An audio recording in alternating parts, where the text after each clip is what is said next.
Allahu bari'uka alladhi bika ya musyaffa'u khassana wa habana ma'alika al-adhari ma'dini sirrika al-asma' fahum sukunun najati imana labbaik ya Rasulullah labbaik ya Nurullah labbaik ya Habibullah.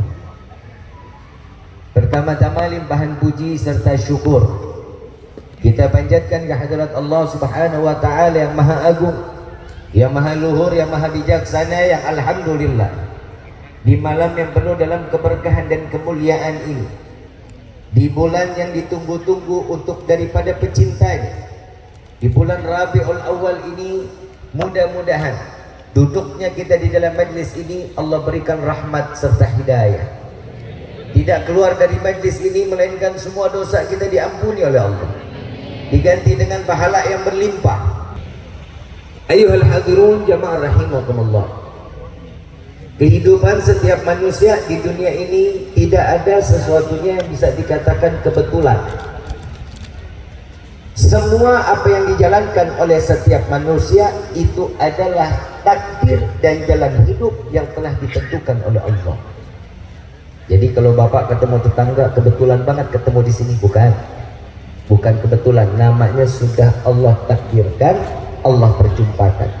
Sebagaimana kita di malam ini Allah takdirkan kita, Allah dudukkan kita sebagaimana yang dikatakan oleh Rasul sallallahu alaihi wasallam, taman surganya Allah. Kalau di dunianya aja udah sering-sering datang ke taman surga, mudah-mudahan di akhir hayat kita Allah kumpulin di dalam surganya Allah. Amin ya rabbal alamin. Kalau udah datang bulan Maulid semuanya gembira. Kalau sudah datang bulan Rabiul Awal semuanya bahagia. Rifki mau tanya dulu sebelum Rifki mau tanya, nih yang hadir semuanya senang apa enggak? Bahagia apa enggak? Apa yang bikin kita senang? Apa yang bikin kita bahagia duduk di dalam majlis maulid? Hah? Semuanya macam-macam nih. Alhamdulillah bisa silaturahmi sama Habib alhamdulillah bisa silaturahmi Habib, alhamdulillah kita yang mau ditagih utang orangnya ada di sini. Ada lagi orang alhamdulillah Habib kita datang maulid pulang bawa berkat. Semua yang dikumpulkan di dalam majlis ini semata yang pertama ikut turut andil bergembira atas di mana datangnya bulan dilahirkan manusia yang dimuliakan oleh Zat yang Maha Mulia. Sallu ala Nabi Muhammad. Ternyata kegembiraan ini Allah abadikan kita di dalam Al-Quran. Allah perintahkan kita disuruh gembira. Sebagaimana yang dikatakan oleh Allah di dalam firman-Nya, "Qul bi fadlillah wa bi rahmatihi fabidzalika falyafrahu." Katakan wahai Muhammad, dengan anugerah rahmat yang aku berikan maka bergembiralah. Ini kan lagi ngomongin rahmat Allah, hubungan sama maulid apa? Sama kelahiran Rasul apa? Merujuk kepada ayat yang lain, wa ma arsalnaka illa rahmatan. Allah jelas ngasih tahu lagi kenapa kita disuruh bergembira atas rahmat Allah.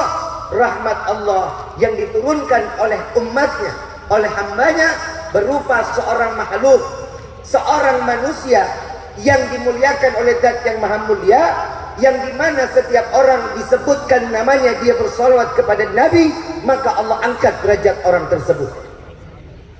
Kita duduk di sini tadi solawatan enggak? Ada kabar lagi di dalam kitab Ta'lim Muta'allim.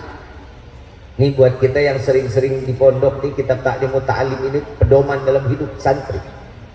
Akhlaknya seseorang tergantung, kalau dia bisa ngebaca Ta'lim Muta'allim dan dia terus bisa ngejalanin, ini orang yang akhlaknya luar biasa. Di dalam kitab Ta'lim Muta'allim apa dikatakan? Orang yang bersolawat dapat 3 keuntungan. Dapat 3 keuntungan. Yang pertama, kalau seorang kita nih manusia, kita seorang hamba bersolawat kepada Nabi, itu namanya Allah memberikan satu kepastian kepada dirinya bahwa dirinya tersebut orang yang paling dinanti salawatnya oleh Nabi Muhammad SAW.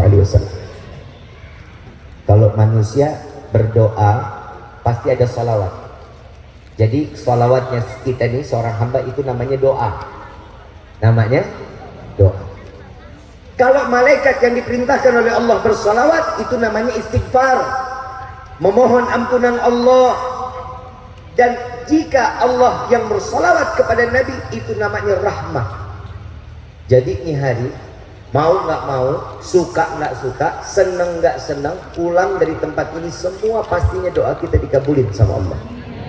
Mau nggak mau, suka nggak suka, sebesar apapun dosa kita, Allah ampunin dosa kita. Mau nggak mau, suka nggak suka, keluar dari tempat ini, Allah curahkan rahmat sehingga kita pantas untuk mendapatkan hidayah dari Allah. Insya Allah. Ini yang bikin kita girang. Ini yang bikin kita senang. Kalau bikin dosa mah kita nggak pernah ingat, tapi kalau bikin pahala selalu kita ungkit-ungkit. Betul lah Bang? Kalau berbuat baik diingat sampai mati. Kalau ada tetangga kita bikin yang satu pernah kita berbuat baik, ini orang tetangga bikin kita ngerasa sakit hati, insya Allah kebaikannya diungkit. Kalau bukan karena saya mah motor mah cicilan mah susah. Kalau bukan karena saya mah Allah beas. Kalau bukan karena saya, kalau bukan, itu tanda-tanda orang yang Allah cabut keikhlasan dalam hati. Makanya nih kita hati-hati kalau udah baik sama orang, tutup mata, lupain. Kenapa? Itu jadi amalan kita, pemberat kita agar kita masuk ke dalam surga ya Allah. Amin ya Rabbal Alamin. Tidak semata Allah berikan Nabi Muhammad sekedar hanya memberikan rahmat bagi seluruh alam. Siapapun dia, bukan hanya seorang manusia, binatang pun mendapatkan kasih sayang Allah, mendapatkan kasih sayang Nabi. Pernah dengar binatang dapat kasih sayang Nabi? Udah pernah dengar apa belum? Belum. Tahu anjing? Anjing. Tahu? Anjing. Tahu nggak? Haram apa halal?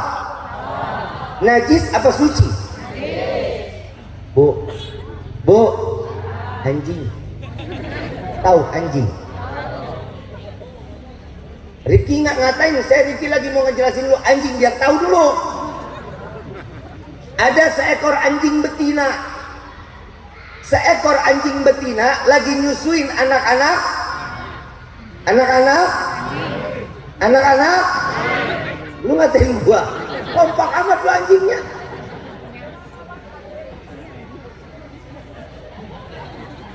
Ada seekor anjing betina lagi nyusuin anak-anaknya. Dari kejauhan Rasulullah melihat ini anjing agak sedikit takut karena rombongan Rasulullah ribuan orang ingin berjalan ke medan perang. Saat itu Rasulullah manggil Sayyidina Abu Bakar, ya Abu Bakar, kesini wahai Abu Bakar, bawalah pasukan arah agak lebih jauh. Aku melihat seekor anjing, dia agak ngerasa ngerisih, ngerasa terganggu akan kehadiran kita. Dibawa pasukan oleh Sayyidina Abu Bakar, Rasulullah datang ke dekat anjing tersebut, dijaga anjing tersebut oleh baginda Nabi Muhammad. Anjing aja dapat rahmatnya Allah, ngerasain kasih sayangnya Nabi. Gimana kalau seandainya kita yang diberikan kasih sayangnya? Kita tanpa ngalamin Nabi, kita nggak pernah duduk bareng Rasul, tapi Allah telah titipkan hati Nabi, rahmatnya untuk sampai akhir zaman umat siapapun dia akan mendapatkan rahmatnya Nabi Muhammad. Tuh, kita lihat. Jadi kalau ada orang yang nggak punya kasih sayang, parah. Contoh ibu nikah sama bapak, sayang nggak? Bohong. Bapak nyari duit capek-capek buat siapa Pak? Buat siapa? Bohong, siapa? Nyari duit buat keluarga Bapak. Nyari duit cuma buat ibu mah dapetnya segitu-gitu aja. Makanya nih salahnya kita di dalam doa. Kalau minta rezeki jangan cuma buat istri, buat anak, mintanya buat sekeluarga. Kenapa? Nggak menutup kemungkinan kita bakal jadi orang kaya raya namun berkah. Bukan amin kerja PA. Amin baik lu mah. Lah kalau amin mana ada duit yang datang. Bu, setiap manusia punya hati, punya kasih sayang. Teringat salah satu di dalam rawi Ad-Diba. Di dalam rawi Ad-Diba, Syekh Abdurrahman Ad-Diba beliau mengatakan, ahdiru qulubakum ya ma'syara dawil albab. Hadirkan hati kalian wahai para pemilik akal. Yang disebut hati, kenapa? Tempatnya rahmat, tempatnya takwa, tempatnya iman, dan tempatnya benci. Betul nggak? Pernah ngerasain benci? Pernah Pak? Sama siapa Pak? Urusan bapak lu ya? Sama istri Pak? Wah kelewatan bener lu Pak. Bu, pernah ngerasain benci? Sama tetangga ya? Ih lu memang kebiasaan lu mah. Sama tetangga mana nggak ada akur-akurnya. Kadang suka terbesit, ada cinta, ada benci.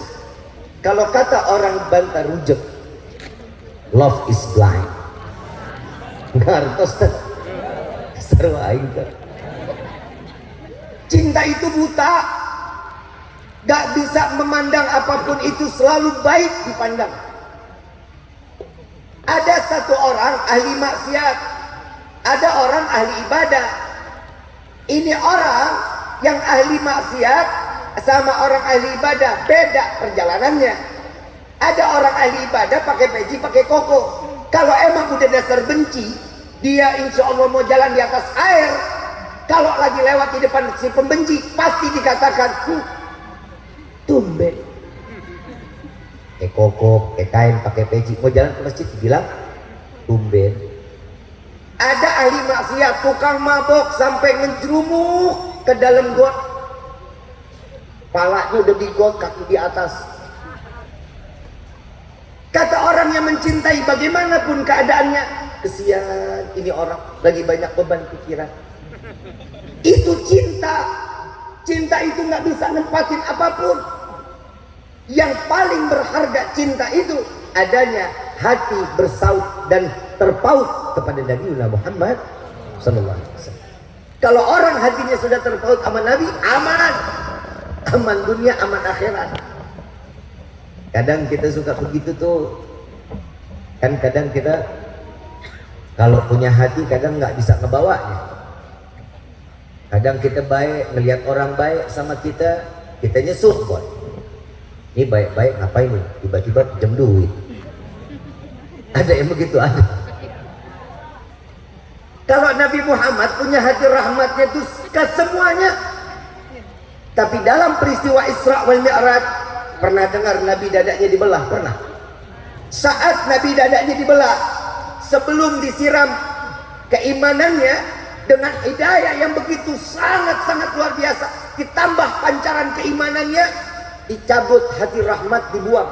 Satu hati rahmatnya dibuang sama malaikat Jibril karena diperintah sama Allah. Hati rahmat, hati kasih sayangnya buat siapa? Kok dibuang? Yang dibuang ternyata hati rahmatnya untuk iblis. Kalau seandainya hati rahmat itu masih ada pada Nabi, tatkala nanti di yaumil kiamah semua orang berbondong-bondong minta syafaat, akan diberikan syafaat oleh Rasul, tidak terkecuali iblis. Jika iblis meminta syafaat, kalau hati rahmat itu ada, iblis akan mendapatkan syafaat Nabi Muhammad sallallahu alaihi wasallam.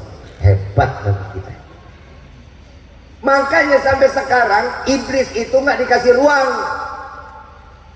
Nabi masih hidup, Nabi masih ada, iblis pernah datang Pak ke Nabi. Bapak pernah nggak didatangin iblis? Ibu pernah Bu? Saya mau ogah. Nabi didatangin iblis Pak.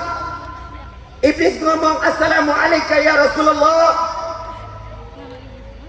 Nabi jawab, tapi dengan laknat yang Allah perintahkan lewat lisan Nabi.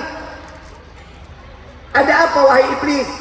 Ya Rasulullah, tolong dong bantu saya untuk bertaubat kepada Allah. Saya mohon ampun. Karena saat Nabi lahir, iblis sudah khawatir. Kenapa? Susah ngegoda umat Nabi, paling susah. Kalau masih ada yang kegoda, ya sahabatan berarti. Saat dimana iblis minta dibantu taubat dan meminta kepada Allah agar taubatnya diterima, Nabi bilang apa? Ya iblis, gampang. Kalau engkau taubatnya mau diterima, datang tuh ke kuburan Nabi Adam, sujud di pusaran kuburannya, sujud, maka Allah akan terima taubatmu. Dijawab apa sama iblis? Hei Muhammad, Adam masih hidup aja saya nggak mau sujud, apalagi udah mati. Ada nggak manusia yang begitu modelnya? Manusia modelnya begitu, ada nggak? Kita sadar nggak sadar kita begitu. Ricky mau tanya, di Bandar Rujak nih, satu hari satu malam ada berapa kali azan? Berapa kali? Berapa bu? Yakin 5? Bukan 4? 3 kali? Emang 10 pada denger? Depan budak orang tidur. Itu kan panggilan Allah. Allah udah nyatain, azan itu panggilanku, maka bergegaslah kata Allah. Kita mah enak masih berselimutan.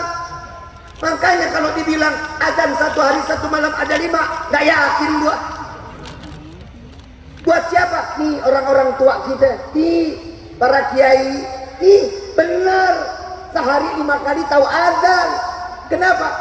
Karena hidupnya itu cuman buat Allah, Allah, Allah, dan Allah. Kalau model kayak kita anak muda, dablok. Hidup susah baru nyamperin Allah. Pengen suka sama perempuan, sholat hajat sampai jidat pindah ke belakang. Anak muda, ngotak dikit ngapa? Yang namanya jodoh itu datang dari Allah.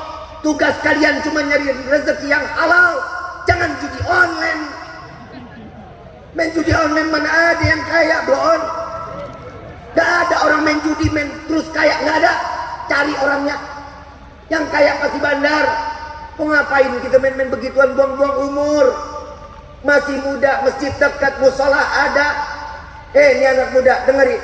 Gunung Cermek segitu tinggi kalian bisa daki, masjid samping rumah kalian nggak pernah langkahkan kaki. Hati-hati, jangan diharap berarti manusia tersebut imannya sudah hampir dicabut oleh Allah. Hati-hati loh. Jadi anak muda yang gagah, ngapa saya emang nggak nasihatin orang tua? Ngapa dinasihatin orang udah kepalang tanggung? Lah iya, orang tua mah nggak usah dinasihatin lagi, justru kita minta bimbingan orang tua. Nih ibu-ibu yang begini udah kepalang tanggung, udah bikin dosa sekalian aja bu.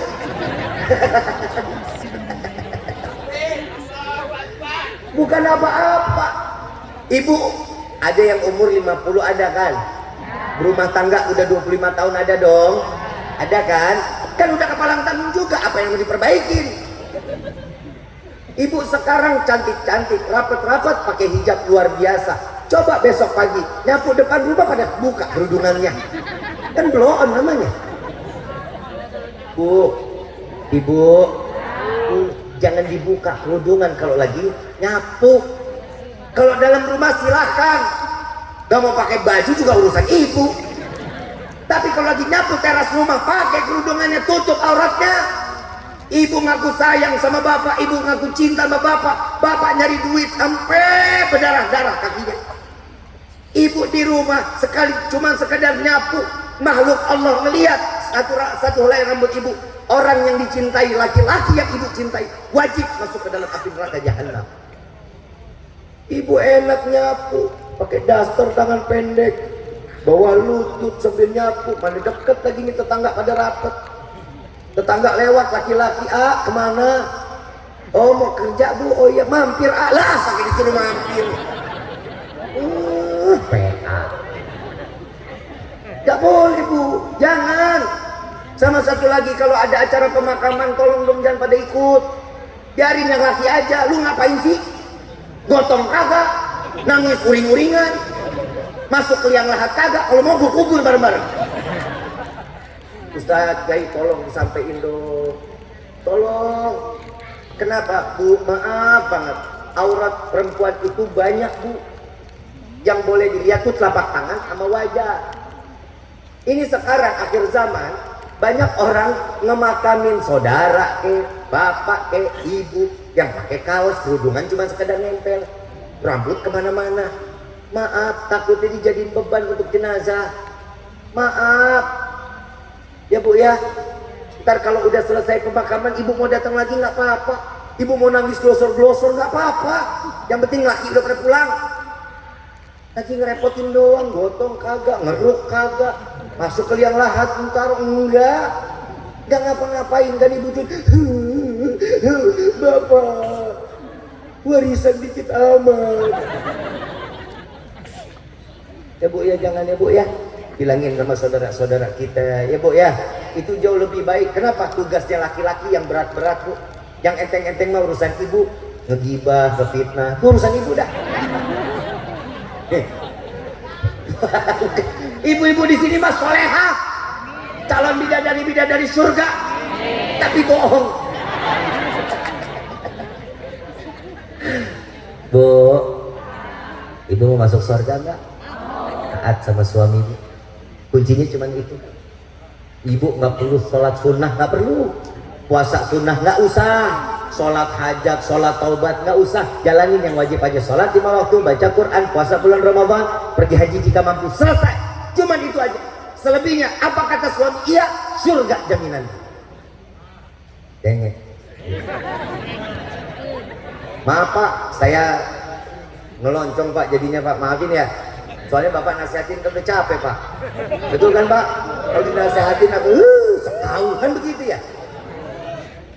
Yang paling-paling Bu, Ibu mulai ini malam belajar senyum Bu. Bisa senyum? Coba. Bapak enak nggak kalau ngelihat istri senyum Pak? Pasti enak. Pasti. Setiap hari ngeliatnya cemberut mulu. Malu Bu sama Nabi. Nabi itu senyum itu dibilang itu ibadah.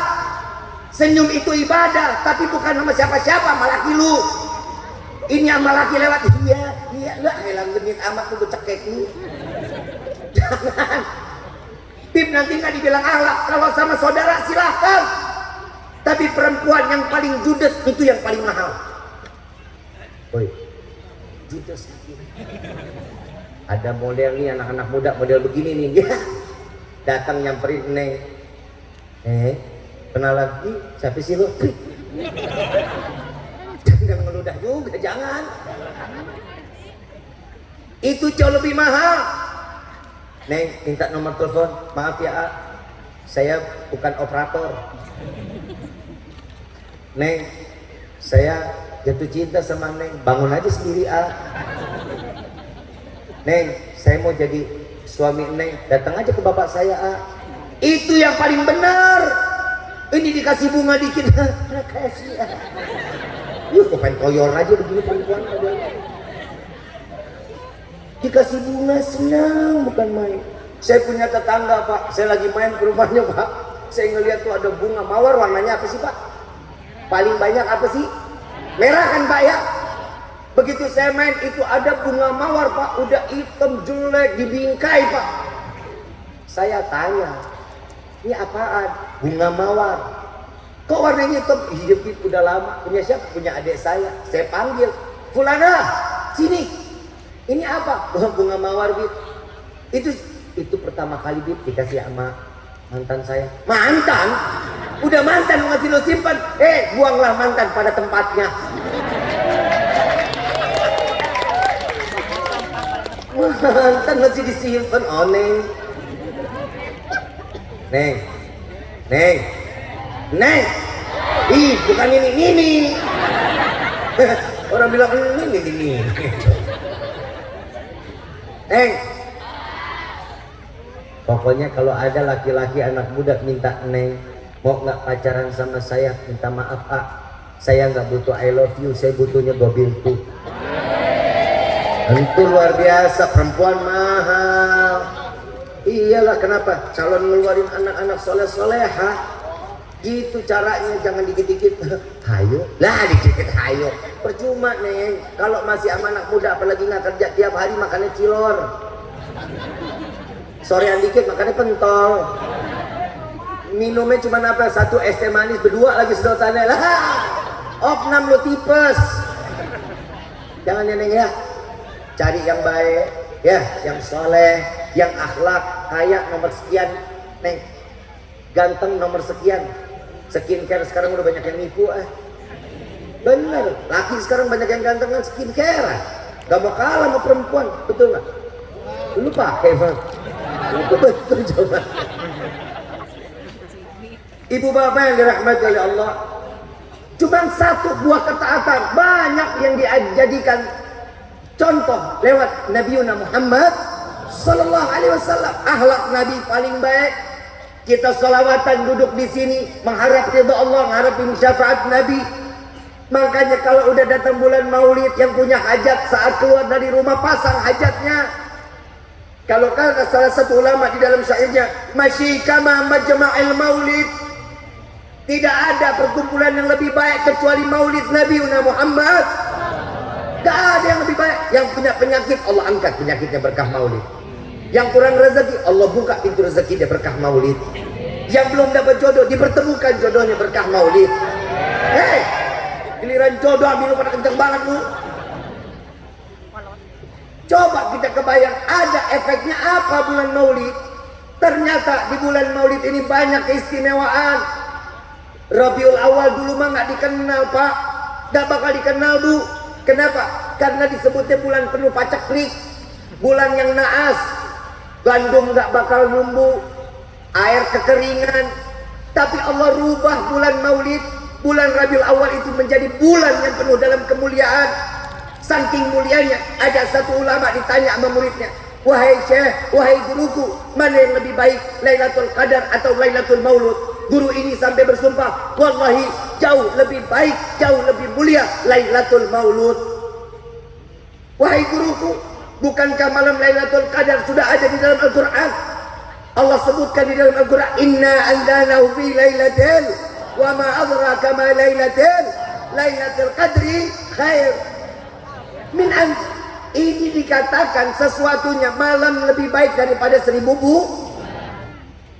lebih baik daripada 1000 bulan. Allah abadikan di dalam Al-Quran. Kok bisa lebih mulia Lailatul Maulud? Apa jawaban guru tersebut? Wahai muridku, wallahi tidak akan ada Lailatul Qadar kalau bukan karena Lailatul Maulud. Tidak akan ada Ramadan, tidak akan ada bulan Rajab, tidak akan ada bulan Sya'ban, tidak akan ada bulan Muharram kecuali karena dilahirkannya Nabi Muhammad Sallallahu Alaihi Wasallam. Tuh keistimewaan bulan Maulid. Mudah-mudahan kita nggak sampai mencoreng bulan Rabiul Awal. Mudah-mudahan Allah jaga iman Islam kita untuk menjaga bulan Rabiul Awal dan bulan-bulan selanjutnya. Kalau kita mau ambil amal baik, ambil baik di bulan Rabiul Awal. Mudah-mudahan dari Rabiul Awal ini sampai seterusnya Allah jaga iman dan ketakwaan kita ke hadapan Allah. Makanya kita minta juga kepada Allah, mudah-mudahan Indonesia diberkah bulan Maulid ini Allah berikan ketenangan, Allah berikan ketentraman, Allah berikan rakyatnya jangan penuh keteduhan. Amin ya Rabbal. Dan kita minta juga kepada Allah bagi seluruh pemimpin-pemimpin negeri ini Allah berikan taufik dan hidayah. Yang punya niat berbuat zalim Allah hancurkan mereka dengan kezalimannya. Kita rakyat mah tidak nunggu, kita mah hidup begini-gini aja. Kita ini sekarang ya Allah kalau dilihat mah ya Allah yang mati-mati, yang masuk rumah sakit, yang hancur, yang ini ya Allah ya Rahman. Kemana marwah bulan Maulid? Yuk jaga sama-sama, jaga ini negeri, jangan sampai ternodai bulan Rabiul Awal ini. Rifki ngomong begini karena dari tanggal 28 dari awal yang namanya demo sampai baru kemarin Rifki pulang, Rifki ngelihat sendiri sama mata kepala. Ya Allah, ngeri Pak Bu, ngeri. Kok rakyat jadi diginiin, kok dijadiin musuh. Ini loh yang kita mudah-mudahan Bapak Presiden kita Allah berikan kekuatan untuk memberikan ketentraman bagi negara kesatuan Republik Indonesia. Amin ya Rabbal. Itu yang kita minta. Nggak ada lain, nggak ada bukan. Udah kita ngelihat teman-teman dari TNI bukan main, dari kepolisian luar biasa, semua yang ulah siapa, yang hancur siapa, yang berulah siapa, yang mati rakyat. Coba kita lihat kalau begini siapa yang diuntungkan? Mereka yang menciptakan kegaduhan ini. Mereka yang merasa tepuk tangan akan berhasilnya kegaduhan ini. Mudah-mudahan mereka yang berbuat zalim, yang niat untuk memporak-porandakan NKRI, Allah hancurkan mereka dengan sehancur-hancurnya. Amin ya Rabbal. Jadi nggak pernah membahas masalah politik, tapi baru kemarin melihat, ya Allah, luar biasa banget, luar biasa. Mudah-mudahan orang Bantarujak tetap istiqomah di daerahnya sendiri, jaga keluarga kita, jaga semuanya, dekatkan diri mereka, dekatkan diri kita ke hadapan Allah, dan dekatkan diri kita kepada Nabi Muhammad sallallahu alaihi wasallam. Udah begini enak dah, nggak ada gas air mata, ada nggak? Nggak ada, enak, pulang dapat berkah. Betul? Gua dapat apa enggak? Panitia dapat nggak? Ayat itu juga bagi dua. Ibu bapak yang dirahmati oleh Allah, kalau aja bulan Maulid Allah berikan dari orang punya anggapan bulan tersebut bulan yang penuh dalam keadaan nggak baik, ceklik lah, gagal panen lah. Di bulan Rabiul Awal itu Allah rubah menjadi bulan yang mulia karena dilahirkannya manusia yang termulia. Lalu kenapa di hari Senin? Kenapa nggak di hari Jumat? Kita tahu hari Jumat itu Sayyidil Ayyam, penghulunya para hari adalah hari Jumat. Kenapa Nabi dilahirkan di hari Senin? Allah menciptakan Nabi tidak ingin menempelkan satu kemuliaan kepada Rasul, karena nggak mau kalau Rasul dikatakan mulia karena hari atau bulan tersebut. Ngerti nggak? Paham nggak? Hari Jumat mulia nggak? Sudah mulia. Allah ciptain dunia hari Jumat. Allah akan datangkan kiamat hari Jumat, berarti Jumat adalah hari yang mulia. Kenapa Nabi nggak dilahirin hari Jumat? Karena kemuliaan Jumat akan membawa Nabi untuk menjadi mulia. Allah nggak mau. Allah kasih di hari Senin agar apa? Agar bulan dan harinya hanya kemuliaan yang dimiliki dan dititipkan oleh Nabi Muhammad. Semua menjadi mulia karena baginda Rasul Sallallahu Alaihi Wasallam. Kita pernah dengar juga kan, Nabi Muhammad punya akhlak yang baik, akhlaknya mulia. Benar apa enggak? Kalau dibaca kitab tasawuf, kitab para sufi, dikatakan bukan Nabi menjadi mulia karena akhlak, tapi akhlak karena tertempel dengan Rasul menjadi mulia akhlak tersebut. Akhlak bagus, karena tertempel sama Nabi jadi tambah baik. Contoh, boleh nggak dikasih contoh? Ada satu lembar kulit sapi, bisa nggak dijadiin sepatu? Dijadiin sendal, dompet, sepatu, sendal, dompet, tempatnya mulia atau hina? Mulia atau hina? Hina atau mulia? Dompet, bapak kalau naruh dompet di mana pak? Angkat aja, kantong belakang. Naruh dompet di mana? Di mana? Apa? Itulah ya. Ibu punya dompet, biasanya panjang ya. Taruhnya di mana? Apa? Ya, tempatnya nggak ada enak-enaknya itu dompet. Tuh kalau nyesel banget dibeli sama ibu. Sendal, naruhnya di mana? Sepatu, nggak ada. Ibu beli sepatu, bapak beli sendal, harga 13 miliar. Pakai ini di kepala, mungkin pak. Kenapa dipakai kepala? Gue beli mahal nih, 13 miliar gue beli sendal. Orang PA apa dikata juga. Ada orang pakai sendal ditaruh di atas kepala, orang gila apa katanya? Orang yang namanya sendal tetap taruhnya di kaki, menjadi alas. Najis ke sapu, sepatu juga begitu. Sama-sama kulit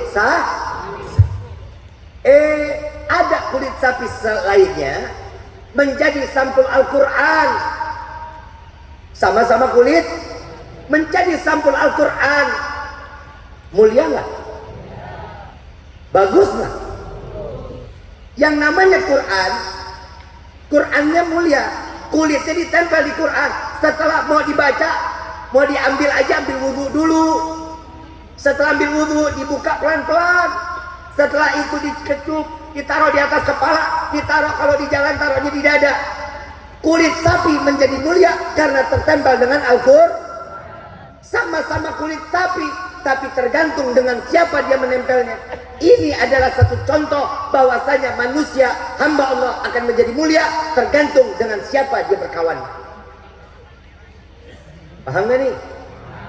Kalau udah paham saya tutup sama doa nih. Udah paham belum? Ah, budek. Serba salah ini Pak. Pak, dekat ulama itu salah satu contoh untuk Allah muliakan kita Pak.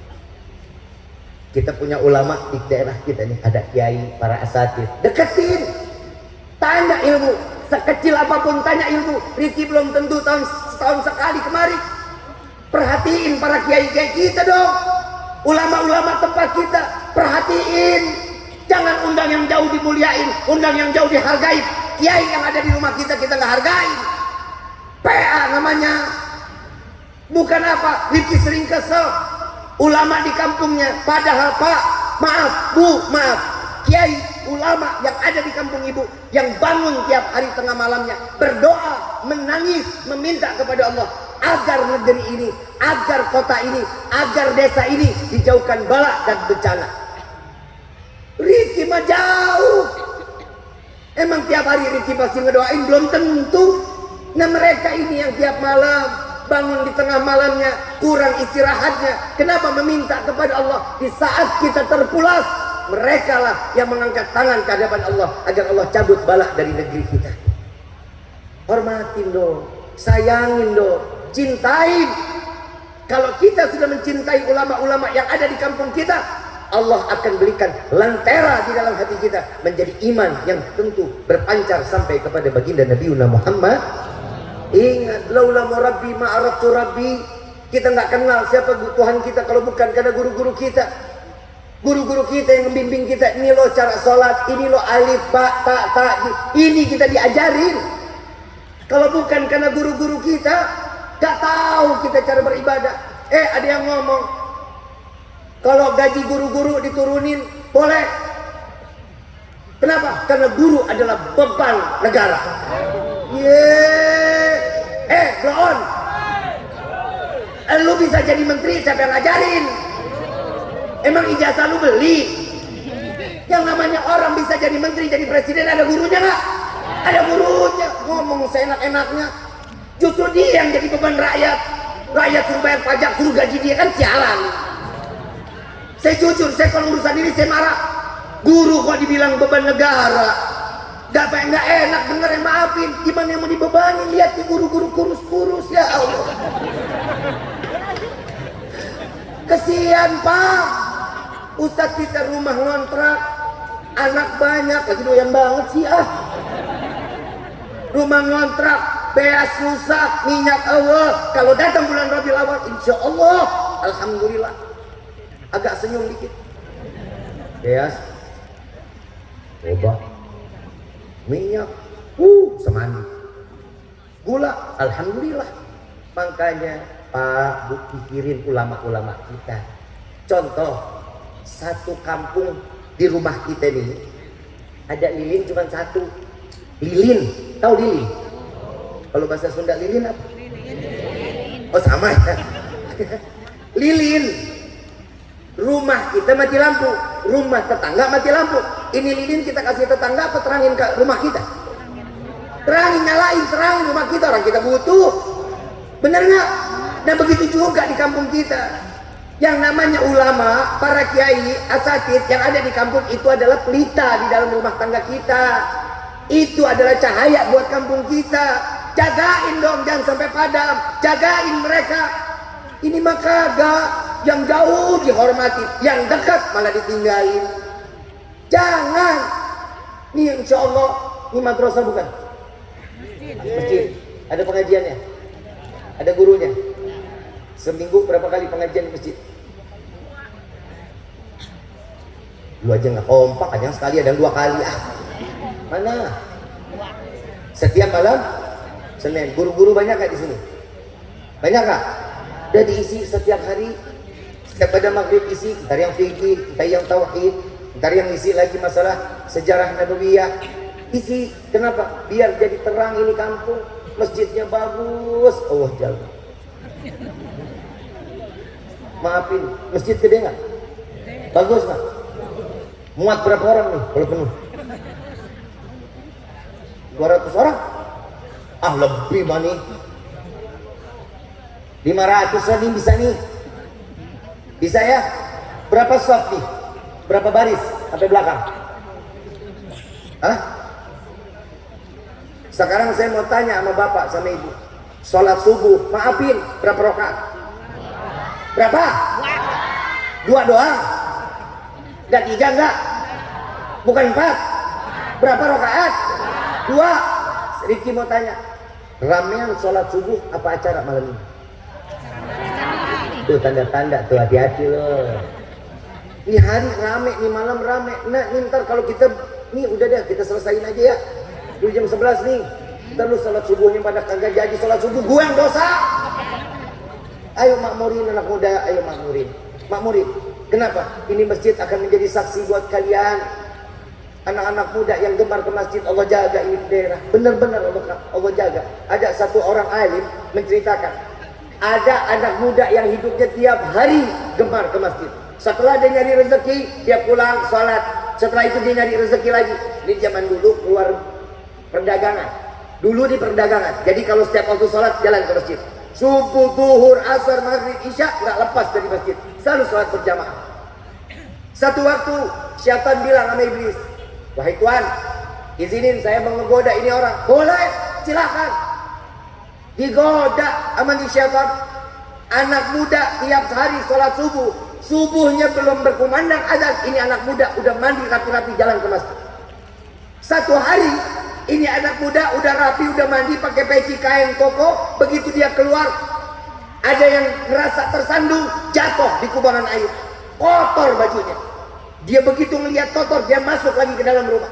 Dia mandi lagi, bersih-bersih, dia keluar lagi, kesandung lagi, jatuh lagi.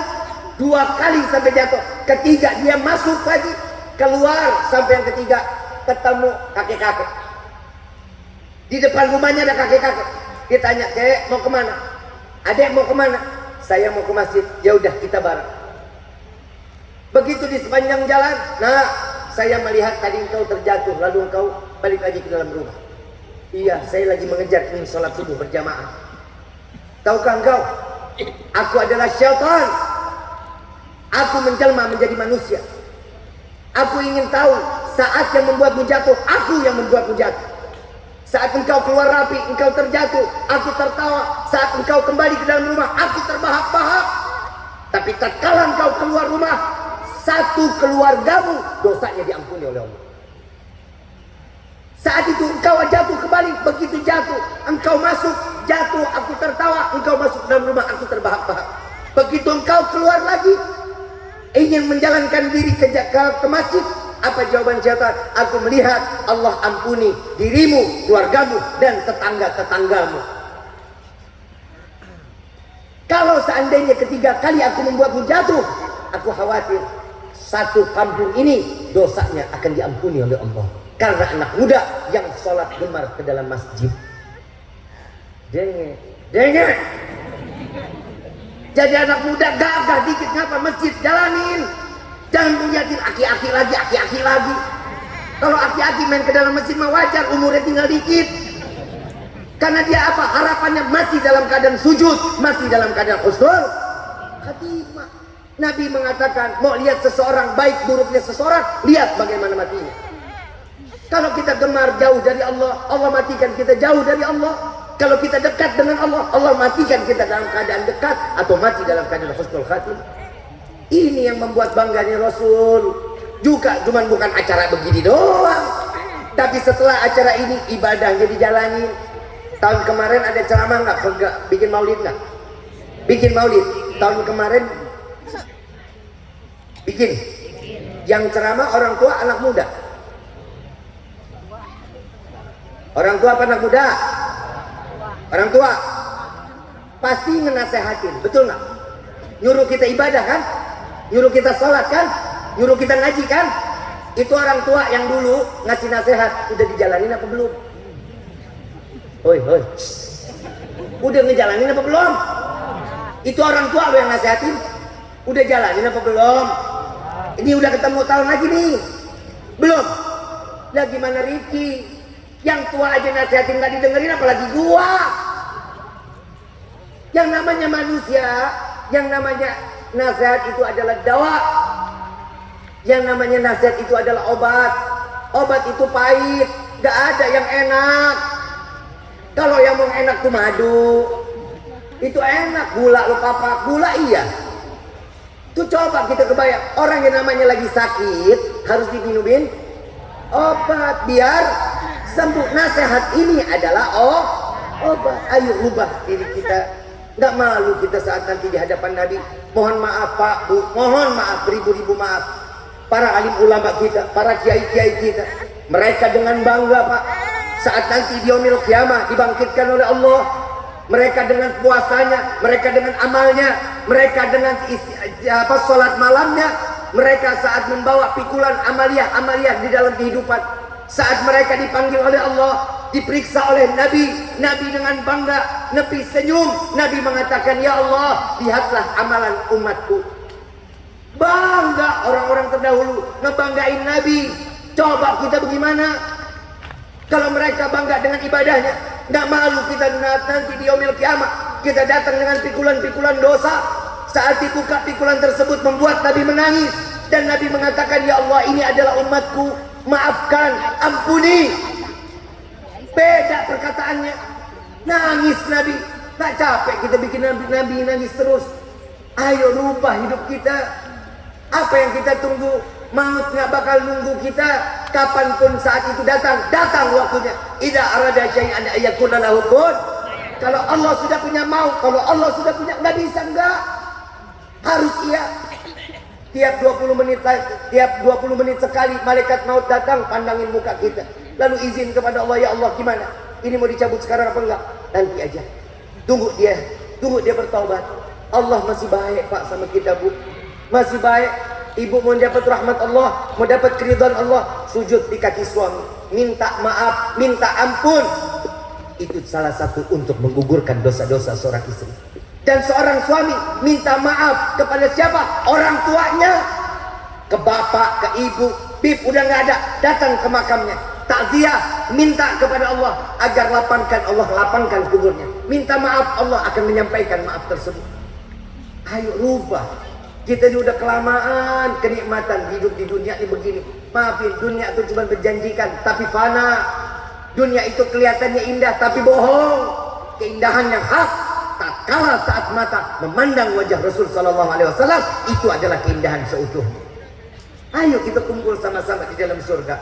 Kita nggak mau Rifki selalu kalau niat jalan dari rumah ingin berdakwah, Rifki minta, ya Allah, sebanyak apapun orang nanti yang hadir, sebagaimana engkau kumpulkan kami di dunia, ya Allah, kumpulkan mereka di dalam surga. Kumpulkan bersama-sama Rasul sallallahu alaihi wasallam. Apapun yang Rifki sampaikan, mudah-mudahan ada hidayah yang Allah sangkutkan ke dalam hati mereka, sehingga itu menjadi amalan kebaikan untuk Rifki kelak di yaumil qiyamah. Ini yang selalu Rifki minta ke hadapan Allah. Yuk kita rubah, khususnya buat anak-anak muda, rubah hidup kita. Gak tahu, saya mau tanya, yang mati banyak gak anak muda? Banyak gak yang mati? Mati banyak gak? Kelihatan sehat, keker, apa keset, ya Allah, kepleset pisang, air. Mungkin nggak? Yuk kita rubah kehidupan kita. Mudah-mudahan di malam ini Allah berikan kita hidayah, Allah berikan kita taufik, sehingga Allah jaga kita dunia maupun akhirat. Amin ya Rabbal. Sekarang Rifki mau ngajak kita salawat maut. Mudah-mudahan salawat ini menjadi pelebur dosa-dosa kita, memberikan keberkahan pada guru-guru kita, kepada orang tua kita, kepada murid-murid kita. Amin ya Rabbal. Allahumma salli wa sallim Muhammadin sahibil bushra salatan tubashiruna biha wa ahlana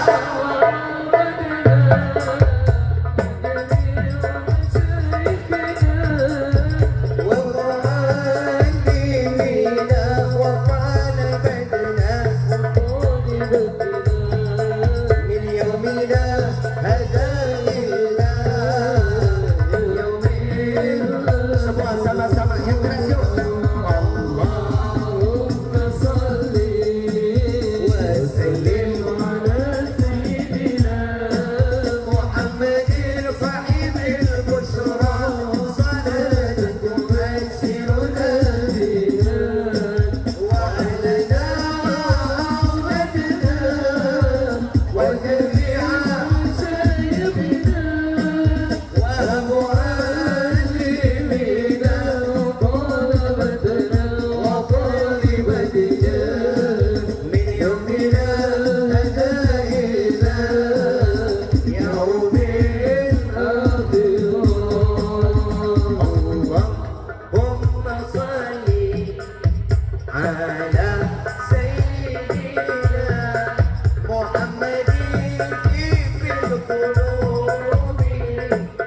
Muhammad